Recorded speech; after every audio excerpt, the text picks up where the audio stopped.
गांव का ड्राइवर आरव तालाब किनारे रहस्यमयी चमक देखता है, जहां से परी नायरा प्रकट होती है। आरव उसकी मदद करता और दोनों के बीच दोस्ती गहरी होकर मोहब्बत में बदलने लगती है। लेकिन गांव की दादी उस रोशनी को देख चिंतित हो उठती हैं। इसी बीच राज्य का राजा विराट, रानी मीरा और राजकुमार तनिष्क परी की खबर सुन लेते हैं। काला जादूगर कियान नायरा को पाने आता है, मगर परी का रक्षक यक्ष उसे रोक देता है।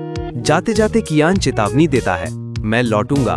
नायरा डरती है और आरव उसका हाथ थामकर कहता है, मैं तुम्हें कभी अकेला नहीं छोड़ूंगा।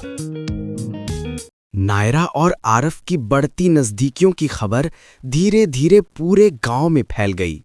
राजा विराट और रानी मीरा को यह सुनकर लालच चढ़ा, अगर परी सच में जादुई है तो उसकी शक्ति से उनका राज्य अजेय हो जाएगा।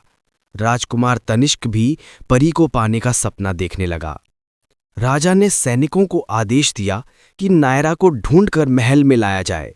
उधर काला जादूगर कियान भी अपनी हार का बदला लेने के लिए ताकत जुटा रहा था। उसने काले जादू से गांव में डर फैलाना शुरू कर दिया। कहीं पेड़ सूखने लगे तो कहीं जानवर अचानक बीमार पड़ने लगे। गांव की दादी ने सबको चेतावनी दी, ये संकट नायरा की वजह से आया है, लेकिन वही इसे रोक भी सकती है। आरव अब उलझन में था। एक ओर नायरा के लिए उसका प्यार, दूसरी ओर पूरे गांव की सुरक्षा। तनिष्क ने चालाकी से आरव को धोखा देने की कोशिश की। वो दोस्ती का नाटक करके आरव के करीब आया, लेकिन उसका असली मकसद नायरा को हथियाना था। कहानी मोड़ लेती है जब सैनिकों का एक दल रात में झोपड़ी की ओर बढ़ता है और नायरा व आरव पहली बार सचमुच खतरे में पड़ जाते हैं।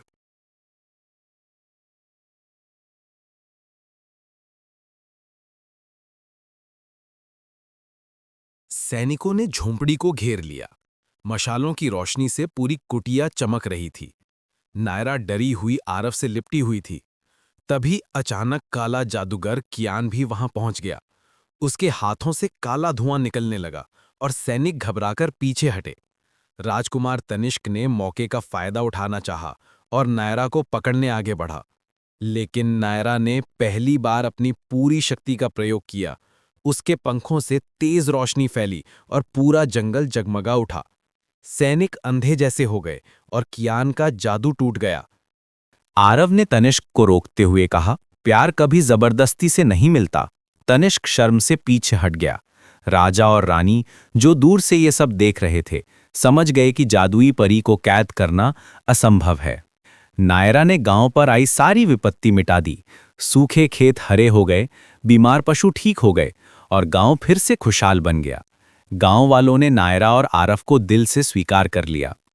अंत में जंगल के बीच एक छोटे से मंदिर में आरव और नायरा ने एक दूसरे का हाथ पकड़कर वादा किया, अब हम हमेशा साथ रहेंगे। आसमान से फूलों की बारिश हुई और पूरा जंगल खुशियों से गूंज उठा।